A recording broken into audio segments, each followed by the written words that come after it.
اس کا دروازہ بنا ہے۔ اب یہاں ایک نظام ہمارے اندر اور بھی ہوتا ہے کہ اکثر لوگوں کو میں نے دیکھا ماں کی تو بڑی خدمت کرتے ہیں، بڑا ثواب ہے، ماں کے قدموں میں جنت ہے،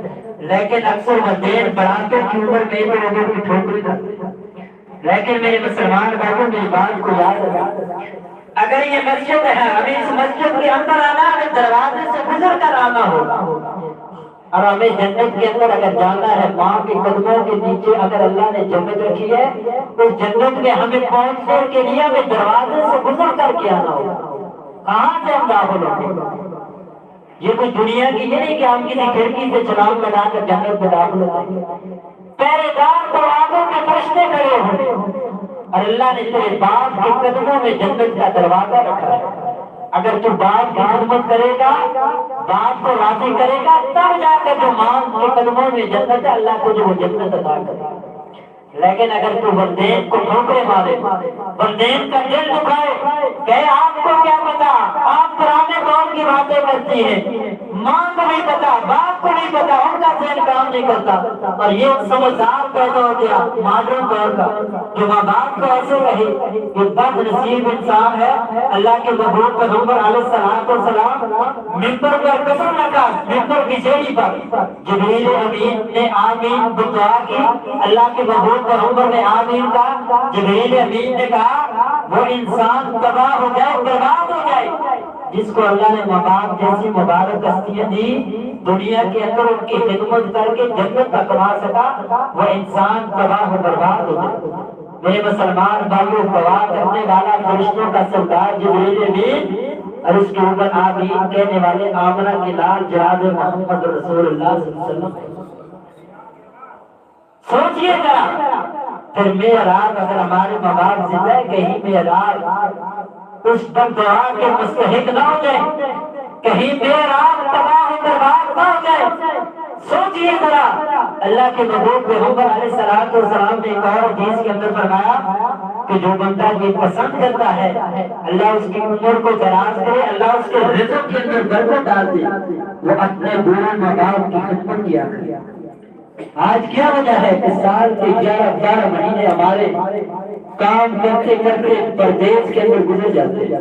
اور گھر کے حالات اسی کے اسی طرح، لاکھوں کماتے ہیں، پتہ نہیں گھر بیچتا رہا کیوں ہوئے، خرچ ہو گئی، برکت نہیں پیسوں میں، تو اس کی وجہ کیا ہے کہ آج میں اور آپ نے اپنے والدین کے اوپر خرچ کرنا چھوڑ دیا، والدین کی ہم نہ شکری کرتے ہیں، اللہ نے ہمارے رزق سے جو برکت تھی اللہ نے اس کو ختم کر دیا۔ آج بھی اگر کوئی بندہ کہتا ہے میں سال کے 12 مہینے کماتا ہوں، لاکھوں کماتا ہوں، پھر پتہ نہیں میری پیسے کے اندر، میرے مال کے اندر برکت نہیں، میں کہتا ہوں جائے جا کر کے اپنے گھر کے اندر اس بوڑھے ماں باپ کی خدمت کرے، ان کے قدموں میں بیٹھ کر ان سے غلطیوں کی خطاؤں کی معافیاں مانگے۔ آج وہی ماں اس کو جب الوداع کرے گی دعا کر کے گھر سے، اللہ کی قسم اگر 1000 بھی کمائے گا اللہ اس کے اندر بھی برکتیں ڈالے گا۔ یہ آپ برکتیں اسی وجہ سے ختم ہو۔ اللہ کے محبوب پیغمبر علیہ السلام نے فرمایا تیرے ماں کے قدموں کے اندر میں نے جنت کو رکھ دیا اور تیرے باپ کو اللہ تبارک و تعالیٰ نے جنت کا دروازہ بنا دیا۔ اور نبی پاک صلی اللہ علیہ وسلم نے فرمایا یہ والدین کو ہستیاں ہیں، آج اکثر بیٹے والدین سے لڑائی، کیا وجہ جی فلاں برا بناتے ہیں۔ اور میرے مسلمان بھائیوں، والدین اگر مشرک انسان پلید اور ناپاک ہوتا ہے، نجس ہوتا ہے، لیکن اگر ایک والدین مشرک بھی ہے نا، غیر مسلم بھی ہے، اس کے ساتھ بھی اللہ نے ہمیں اچھا رویہ، اچھا سلوک سے پیش آنے کا حکم فرمایا ہے۔ اللہ کے ایک پیغمبر جناب حضرت ابراہیم علیہ السلام کا باپ آزر مشرک ہے، اپنے ہاتھوں سے بت تراشتا ہے، ان کی پوجا کرتا ہے، بازاروں میں خرید و فروخت کرتا ہے، مشرک ہے۔ حضرت ابراہیم علیہ السلام پھر بھی جب بھی پیش آتے یہ نہیں کہا ابا تو مشرک ہے، ہر وقت بڑے پیار کے ساتھ کہتے ہیں یا ابتی، او میرے ابا جان، یا ابا جان، پیار اور محبت کے لہجے کے ساتھ اپنے باپ سے بات کرتے ہیں۔